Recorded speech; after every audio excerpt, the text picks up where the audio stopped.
Don't Go Out After the Rain by Airshrim 777. I learned the hard way. I learned all too well that people are animals, just as every other creature.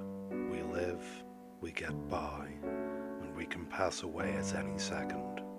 We don't all live to an old age. And sometimes we become prey in the eyes of something else. I lived in Washington, in a small town that gets loads of rain year round. I was in paradise. We had been living there for only a few months, and I was in love with the place. We lived maybe 2 miles outside of the city, if you could call it that. Even still, as soon as you exit the city, forests and wilderness take over. I'm talking dense woods you could hardly walk through if you tried. Woods that were like a barrier keeping you out, or keeping something concealed inside. To be honest with you, I was always afraid of those woods. They didn't look like the picturesque forests of a national park. They looked like an unnatural conglomerate of rotten plants. The trees' branches were bare in most places. The roads were always slick with rain or mist, reflecting the silhouettes of the arching forest. Until I made it home from town, I tried not to look directly into the trees. I was maybe 7 years old at the time. I was often bored. There were no neighbours near our house. I had no friends from school. Usually, I'd play with my Game Boy Advance in my room while the rain pattered against the glass windows. But if my parents were gone, I'd go outside, splashing in puddles, making a ruckus, doing the things my parents would have gotten onto for doing if they saw. One Saturday morning, my parents asked me if I wanted to go with them to the grocery store in town to pick up next week's groceries. They had never asked me before. It was usually, "Get in the car, it's time to go get groceries." I was taken aback by the fact that they were giving me a choice. Of course, I said no. It was an opportunity to have an hour or two alone at home, to go play outside, play pretend, do what young boys like to do. They said okay, told me to stay inside and keep the doors locked, then went on their way. I watched from the front windows as their car disappeared behind the trees at the bend in the road. The moment I could no longer see them, I threw on my rain boots and raincoat and ran outside. That day there was only a very light mist coming down, but the rain from yesterday left behind some of the biggest puddles I'd ever seen, some of which I swear went up nearly to my knees. I splashed around, soaking my new pants.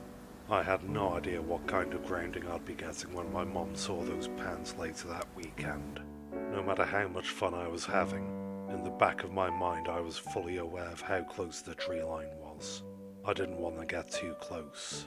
Something always felt off about those woods, as if there was someone in there keeping an all too close eye on me. Splash, splash, splash. Even at that young age, I was getting tuckered out. Jumping can take a lot out of you.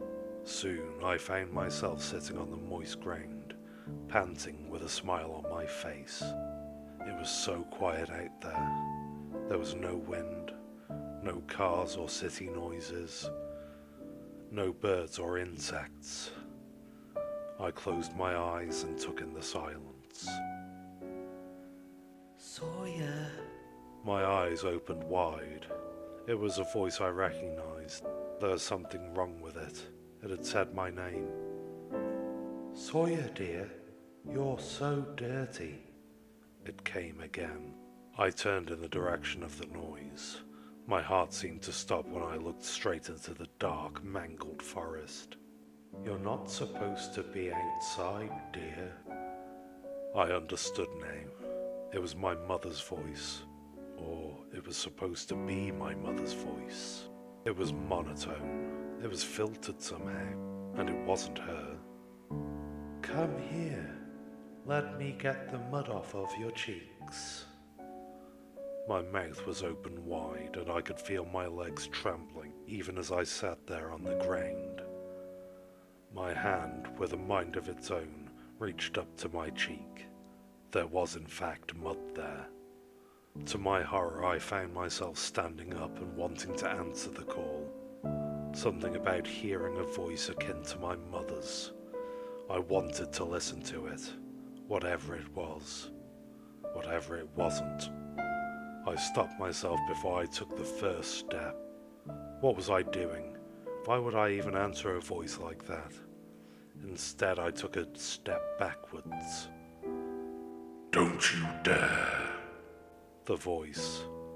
It was angry now, and it no longer tried to mimic that familiar sound. You listen to your mother. I was petrified, frozen to that spot. I stared into the tree line. Then noises echoed from those woods. The sounds of branches and twigs snapping, giving way to something's weight as it moved forward. It lasted only a moment before it revealed itself. I couldn't stop the tears from coming.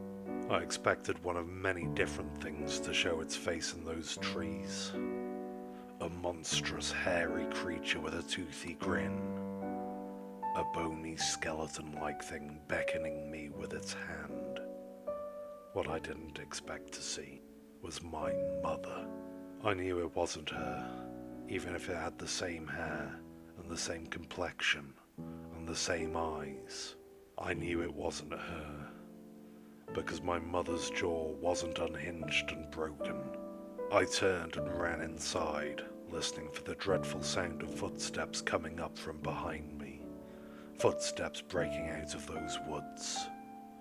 Yet, I heard nothing but the sound of my small boots splashing through muddy puddles, and the front door of my house swinging open as I ran inside. I locked the door and backed away. My eyes darted between each and every window, expecting to see that distorted face again at any moment from anywhere. But there was nothing. After a long silence, I tiptoed to the nearest window and looked out. I spotted the exact part of the tree line I had seen it. Nothing was there but the still, cold woods. I locked every door and window I could find, and I shut myself in my room. I waited for my parents to get home, crying every second they were still gone. Soon, I heard their car pull up, heard my dad and mom talking, heard the front door open, but I still couldn't will myself to move from my spot. Eventually, my bedroom door opened. "Sweetie, we're home." My mother's voice, that sweet voice, it made me tremble. She peered around the opening door with a big smile on her face, and I screamed. She was visibly startled and confused. Her smile gave way to her frown. I had to convince myself that this was my mother, that this was the real one. Eventually, I was able to will myself up and embrace her. I never told her what happened. When she asked why I screamed, I told her that she woke me from a nightmare. I wish it was just a nightmare. I stayed inside for the rest of my days at that house, only leaving to go to school or to load up in the car to go elsewhere. I would stay in my room, try to ease my mind with video games, try to remember to keep the window blinds closed. One night I forgot. One night I woke up, thirsty and ready for a glass of water. Before I could get out of bed, I saw the blinds I had forgot to shut, and I saw the face of my mother against the glass, looking down at me, jaw unhinged and wide open.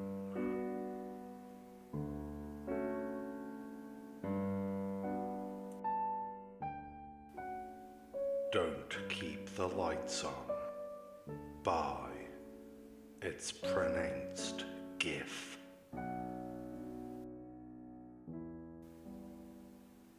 We all had that one friend growing up that was a little off. They never seemed to be comfortable in their own skin, and freaked out when things weren't just so. High-strung, no fun, but for some reason we still hung out with them. Tim was that kid in our group. Tim grew up with an overprotective mother and a deadbeat dad that was usually drunk or passed out. Oddly enough, we still had most of our sleepovers at his place.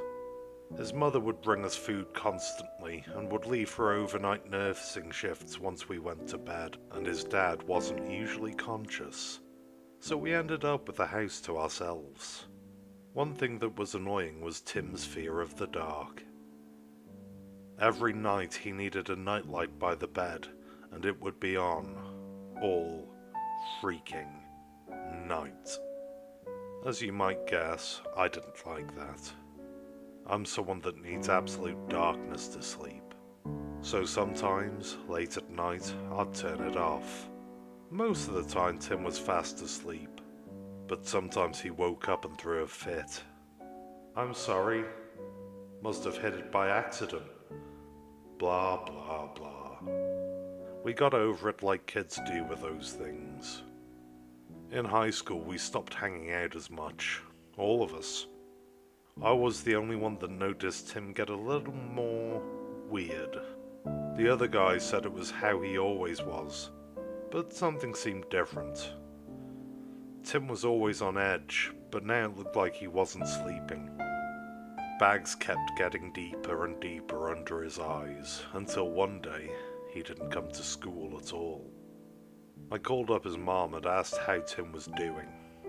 She said he was going through a hard time, but would appreciate knowing I called. When I asked what was wrong, she just said it was sleeping problems.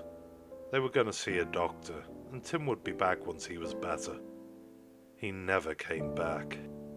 We graduated, parted, and most people I know went off to school. I didn't know what I wanted to do, so here I am practically alone in the city. When I get a call from Tim, I was actually pretty happy. The person on the phone wasn't Tim though. It was some Dr. Wobbler. He informed me that Tim has been spending the last few years in the Sunnyside Mental Hospital, and Tim would like to see me. I couldn't believe it. Tim actually went insane? I asked a few questions, but the doctor couldn't say too much. When can you come by? He asked me. Tomorrow? And that was that. So, I went today. I've never actually been to an asylum. They call it a mental hospital, but it's an asylum. There's guards in white, everyone dresses in the same white gowns, and the doctors have some air of self-righteousness that seems to pour out of their skin. The place freaked me out. I don't know how they expect people to get better in a place like that. Anyway, I tell them who I am, and who I'm here to see, and Dr. Wobbler comes to greet me after a few minutes' wait. Turns out he's the head psychologist of the hospital, and has been spending the last year trying to break through to Tim. All the other doctors just can't make any progress with him. It wasn't until last week when he actually spoke for the first time here, he said. It's times like that that make you feel like you've really earned your spot here. That self-righteousness wore thick on this one. The doctor continued. He asked for paper and wrote a letter. Now, he wouldn't show me it, but he asked for you afterward. Perhaps he trusts you. Are you too close? I told him how we used to have sleepovers and were close growing up, but high school separated us a bit. He hammed and hawed and spoke about triggers. I didn't really care for the psychological terminology, so I let him keep talking while we went to Tim's room. Again, I don't know how they expect people to get better in a place like this. Tim's room was one of those classic asylum cells you see in the movie. Beige padded walls, a toilet and a bed. A small window at the door and a pop-out tray to pass in food. In the corner, curtains were pinned from the ceiling to the floor. It felt like he had committed a crime by being mentally troubled. Tim already served a few years. I'll leave you two alone, said the doctor after opening the door. I went in. Tim had not aged a day since he left. His face, at least, though his eyes were sunken and lifeless, remained the same, and his body seemed to have grown. "Tim?" I said, and he nodded. I tried to lighten up the mood a bit. Pretty nice place you got here. They even feed you, I see. No cooking or dishes. Maybe I ought to go insane too. People tell me sometimes my humor can be crude. I thought it was funny. Tim didn't seem to mind it. Then again, he didn't say anything the whole time. I ended up talking for almost an hour, thinking it might get him to say something. I asked questions, told him what everyone had been up to, who was asking about him, anything I could think of. After that hour, he slid his legs to the side and passed me the letter that was resting underneath. "You want me to read it now?" I asked. He shook his head. "Are you gonna say anything? Talk at all, maybe?" He shook his head again. "Alright, well, I'm gonna get going then," I told him. He didn't make any movement. I left and found Dr. Wobbler. He was amazed that I had the letter, and asked if Tim had said anything. I told him what happened and could tell he wasn't really listening. His eyes never left the letter. Finally he asked what I knew he wanted to. "May I have a look?" His obsession turned me a bit hostile. I refused him, and he didn't push further. He told me I would be contacted if anything improved or if Tim wanted to see me again. I can't imagine that happening anytime soon. When I got home, I read the letter. It's pretty fucked up. "Chris, it was good to see you. I imagine if you are reading this, then you came to see me. I cannot say if I am okay or not, but I want you to know what's happened to me. I'm not sure when it began. There was something that always made me feel safe in the light. I know you hated having the light on when we slept, but it was the only way I got any rest. It always felt like there was someone there keeping me safe. When high school came, you know as well as I that things changed. I started staying up later. Warcraft was better than homework, and I could talk to people. One night, though, I saw one of them. Not the people in the game, the people in the corners. That night I had logged off my computer, and when I turned I saw one. In the corner of the room, it waited, head down, their greasy long hair covering their face. They were dressed in a white gown, without shoes. They did not move. It looked like a girl, but I couldn't tell. I ran to my dad and woke him from his drunken sleep. He was angry and came back into the living room with me to check. There was nothing there. We checked the house and looked into every open space, and there was no sign of anything. The doors were still locked, the windows too, and nothing to suggest this person was anything more than imaginary. After that, my dad said to never wake him up for something like that again. He even started to drink more at night. I was shaken but managed to fall asleep. Still, it felt like they were there watching. A few nights went by and I didn't see them again. Not directly, at least. You know when you turn your head and something seems to be just out of sight, then you turn and it's nothing? It was like that each night. I swore I could see the black hair dangling down. Whenever I turned, it was just the same empty, dark corner. Then, one night, I awoke in the middle of the night.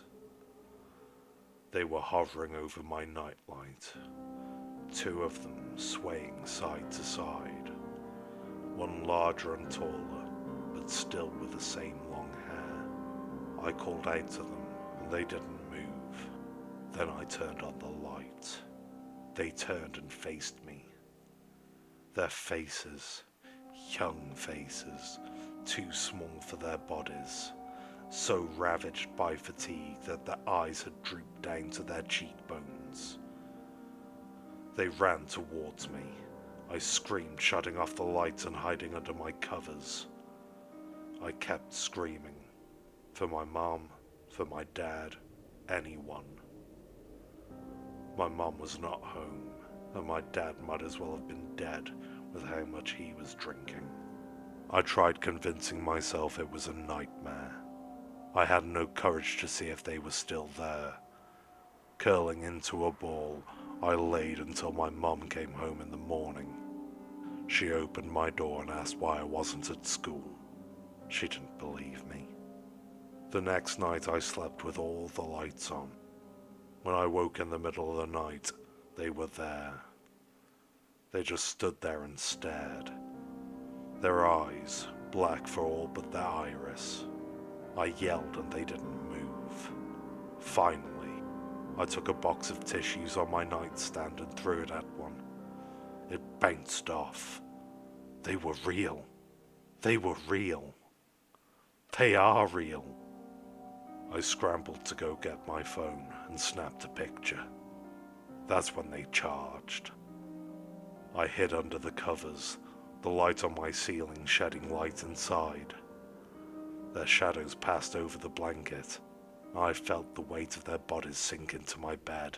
I was stuck. I screamed and kicked, but they grabbed me by the ankles and wrists. One grabbed hold of the blanket and pulled it down. Their sunken faces stared. I couldn't get free. The letter has spots of moisture here. I think Tim was crying when he wrote it. They told me they were afraid of the dark too. Their voices echoed from their throats. Fear the dark. We fear the dark. We search the light, follow the spark. Come with us tonight to fear. Swallow all those salty tears. We cannot take you in the day. At night we are here to stay. In the corners we will wait. This can be your only fate. They began to chant it, still holding me down. They covered my mouth, their hands smelling like rotting flesh. I couldn't do anything but cry. They came closer and licked the tears from my eyes, sucked them from my cheeks. I was in hell. When the morning came, they vanished, and I haven't spoken a word to anyone since. Not until I asked the doctor to give me paper to write to you. My mom found me again in the morning, wondering why I didn't go to school. But when she opened the door to yell at me, she knew something was different. Something had gone terribly wrong. She blamed my father, and they fought. I opened the picture on my phone to them, and they looked at me, confused. Why was I showing them a picture of an empty corner? They kept fighting until they decided I needed to get help, but it would have to wait till tomorrow. My mom was working a double that night. She left despite my whimpers. My dad scorned me for forgetting how to talk. He told me to piss off and downed a Mickey of Jack Daniels. He was out before sunset. From the front window I watched the sun peek behind the trees and houses until it was gone altogether. I saw through the reflection in the glass, one of them standing by the floor lamp. I ran and kicked it over before it could grab me, and the bulb shattered on the ground. The thing disappeared. I looked down the hallway where the kitchen light still shone. It was the only way down to my bedroom. At the entrance, 3 of them waited, peering down the dark hallway. I slunk away into the dark living room and covered my eyes. My father snored in the chair next to me. The darkness played with me. I still saw the faces of those things. They were all around me, but this time I could swat at them and they would fade into nothing. My mind was playing its tricks on me. The same tricks it did before I had a nightlight. It loved to show me monsters in the nighttime. Knowing they weren't real was the only thing that kept me from running out of the house that night. When dawn came and the sun was about to rise over the horizon, I looked back down the hallway at the creatures standing there. It was the same as before, but more had crowded in. As the sunlight pierced the sky, they all faded to dust. That day, my parents admitted me to the hospital. Those things are here too, and they haunt me every day. I've covered the corners of my room, but they still find ways to come in. I don't know what they want. I'd do anything to be rid of them. Please, if you can find a way, help me. Until then, please, whatever you do at night, don't keep the lights on. Shit, eh? Fuck. Writing that shit down just made it real. Like Tim is actually insane, or I hate shit like this, you know? You know how it gets into your head? Like when you watch a horror movie with some deformed lady waiting in the bathroom at night, and you flick on the lights to see her there. Then you have to go to the bathroom at night, and you know how fake it was, but your blood still chills before you turn on the light. I've got that feeling now that someone's watching, that something's in the corner, or someone watching. The same hitchhiker was waiting at every stop for the last 100 miles. By Tobias Wade.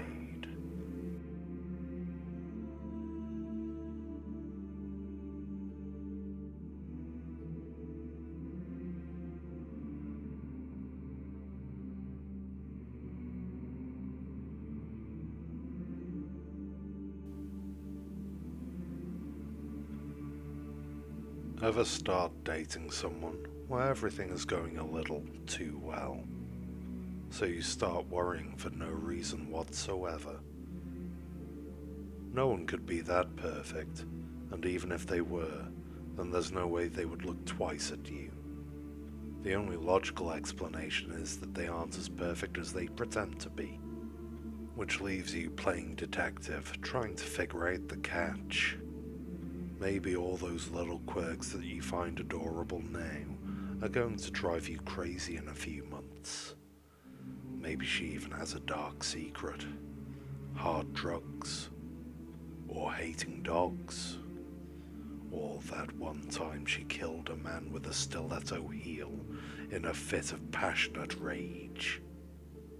There's an easy solution if you want to find out who someone really is. Take a long-ass road trip with them. If you're still together by the end, then it was meant to be. My girlfriend, I'll call her Emily, not her real name, somehow thought it was a good idea to drive 1,000 miles together across the country, after we've only been dating for 2 months. We're both pretty busy with work, and don't get to spend much time together. So naturally, being locked up in a prison cell on wheels for 2 days was going to be an improvement. First 100 miles, so far so good. Holding hands, singing to the radio together. Uncontrollable laughter when she found out I knew all the words to Skater Boy. Sue Me, it's a catchy song. And if the road ended there, and we turned around, we might have lived a long and happy life together. It was when we passed the hitchhiker that everything began to fall apart. Let's give him a ride, Emily said, squeezing my hand. We'll be on this road forever anyway.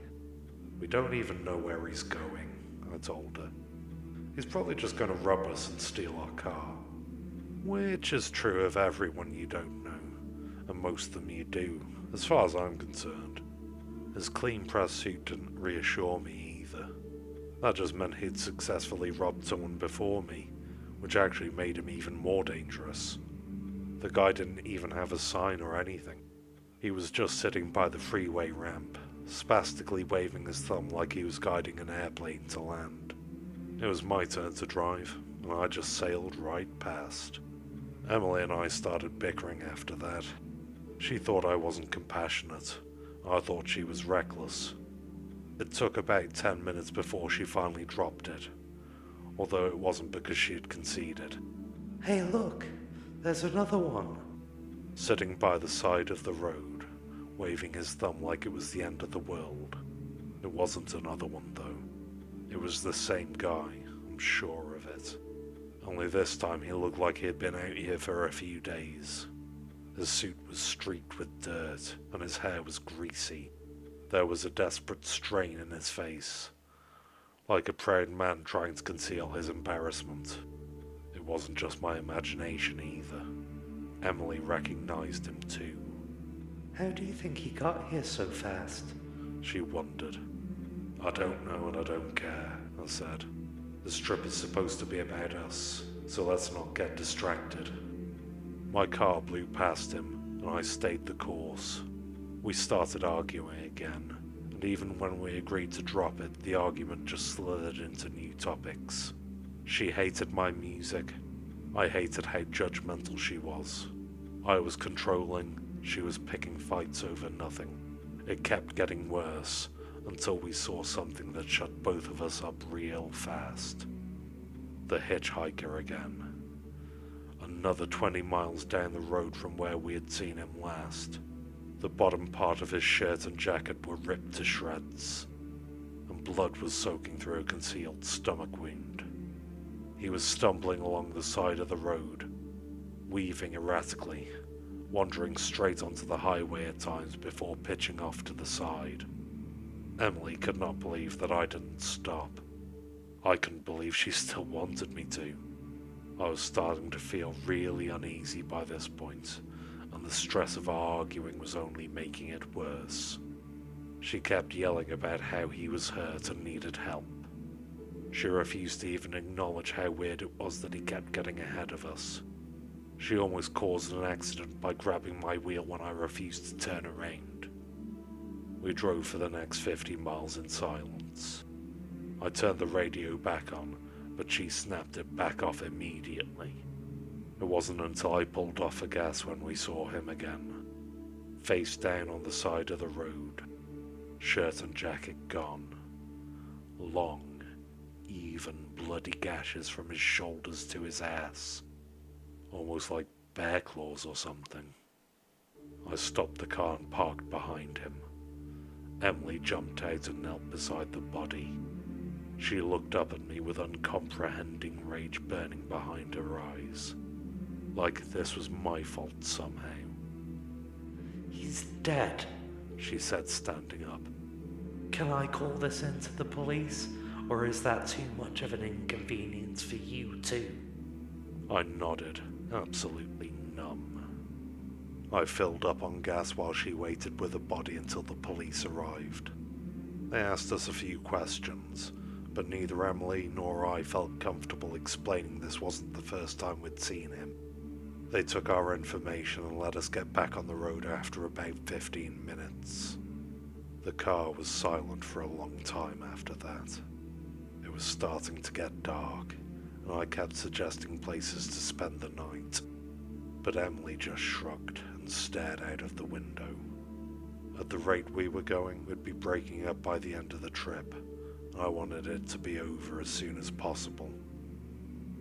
I just kept driving, long after the sun went down. Emily fell asleep around midnight, but I kept going. She was so beautiful like that, and everything was going so well before this. It was just so frustrating that such a random event that neither of us could predict would destroy us like this. By around 2 a.m., I was getting real tired, but I decided not to give up. Maybe if she woke up and we were already there, then she'd see how hard I worked for her. Maybe then we'd still have a chance to patch things up. I caressed her hand, and she returned the pressure. I flirted with the thought that everything was going to be okay, at least until she woke up and started screaming. There wasn't any safe shoulder to get off of the highway, so I had no choice but to keep going. She shut up quick enough, but it was still about 10 seconds of hysterical breathing before she could explain what was going on. Behind you, in the back seat. I glanced back, then back at the road, then back again. The hitchhiker was in the back seat, naked, filthy, covered with black blood and old wounds. His elbows rested on his knees as he leaned toward us, evidently still alive as he cocked his head to regard me curiously.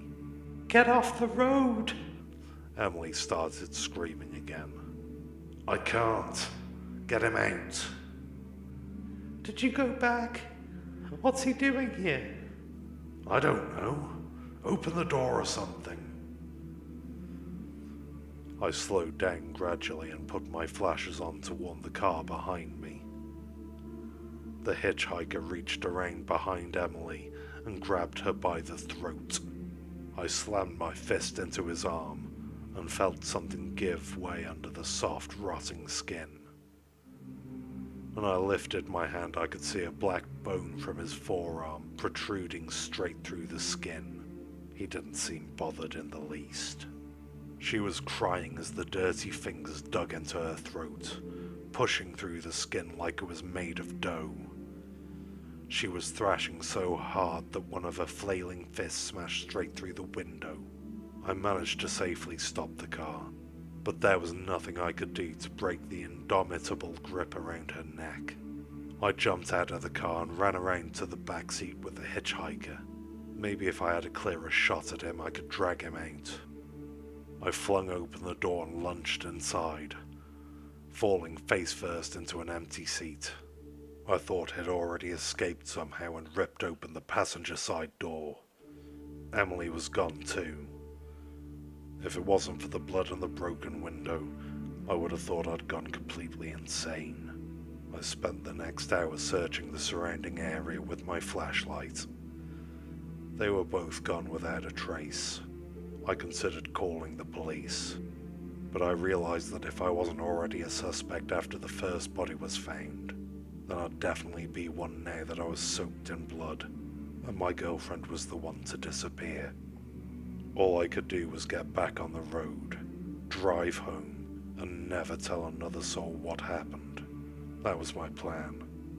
It wasn't good, but it's all I had. And I would have done it too, if I hadn't just passed Emily standing by the side of the road.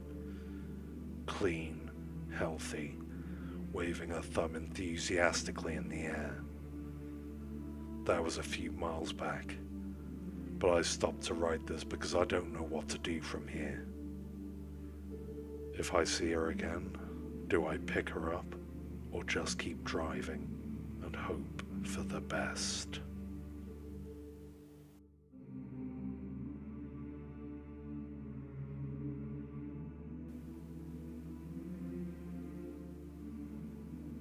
The Prisoners of Below Woods by Jacob Guillory.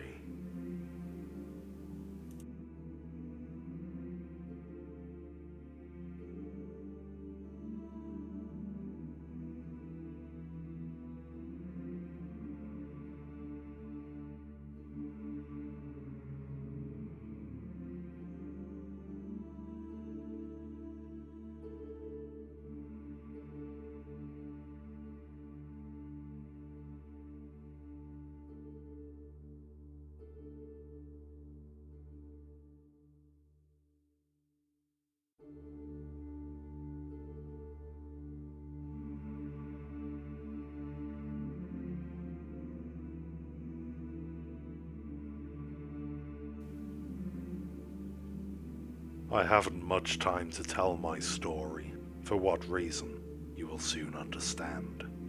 I enlisted in the year 1918, off to fight in the Great War, a bastard with no father left to cherish, and a mother taken long ago by illness. No family left to mourn my passing. I was the perfect man for the job. I was a man of decent stature, and had been recruited without delay. Before I knew it, I was sent from my mundane life to being hastily and crudely trained how to fight. Me and a torrent of other American soldiers had been sent to aid France in defending their country from the pushing German attacks. There was no time to rest once we sat down in Below Woods. The battlefields of war are nothing short of absolute hell. However, they seem like nothing short of heaven as I write this. Pushing through the foliage and trees, we, Frenchmen and Brits, all pushed on towards the deafening volley of German gunfire. I don't remember much of feeling rocketing metal pierce my shoulder, as my surging adrenaline did not allow me to feel what I can only imagine would have been excruciating pain. I did, however, feel myself grow lightheaded and collapse due to what I imagined to be blood loss. Before I had fainted, I remember 2 young German men dragging me away from my comrades. I awoke an indiscernible amount of time later. I was being hoisted up by the same German men, and was stood in front of a well-dressed German doctor, white clothes stained by the blood of men beside himself.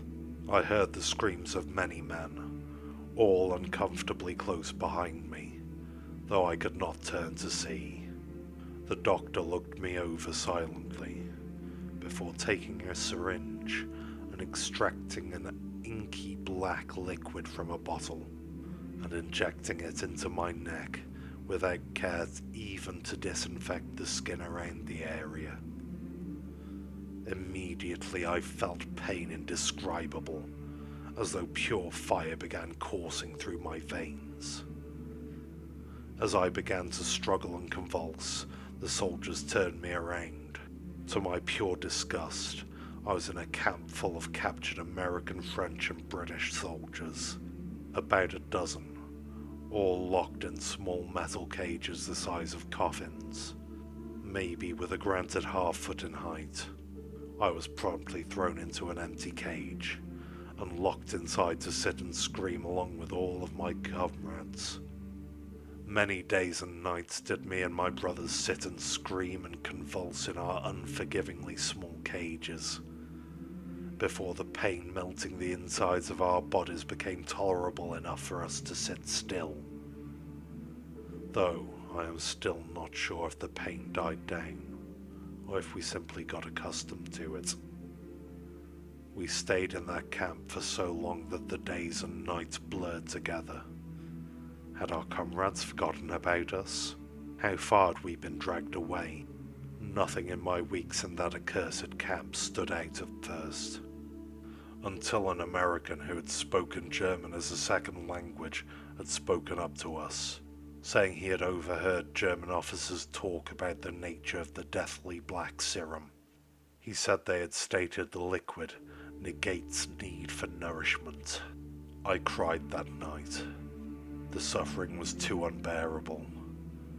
Not just the pain of my empty stomach and dry mouth, but because I was not ready to accept my fate, one that appeared worse than death itself. Several more weeks passed, nothing of interest happening besides more of my allies screaming in pain and crying. In the weeks, we learned the serum kept us alive, but did not keep our tissues from dissolving and burning, our muscles starting to shrink down until our bodies were deathly skinny and lanky in form.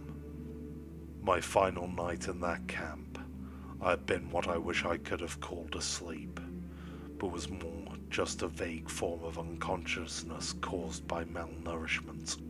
I awoke to the sounds of screaming and gunshots. I looked over to notice all of the cages empty, the metal doors hanging open. The door to my cage as well had been opened. I crawled weakly out, trying to stand, but not having the strength to. I shakily crawled towards the sounds of blood-curdling screaming, screams that made my hair stand up. Minutes passed, and through some brush, I saw the figure of a dead German soldier. Beside it lay another, with a monstrous black creature hovering above it.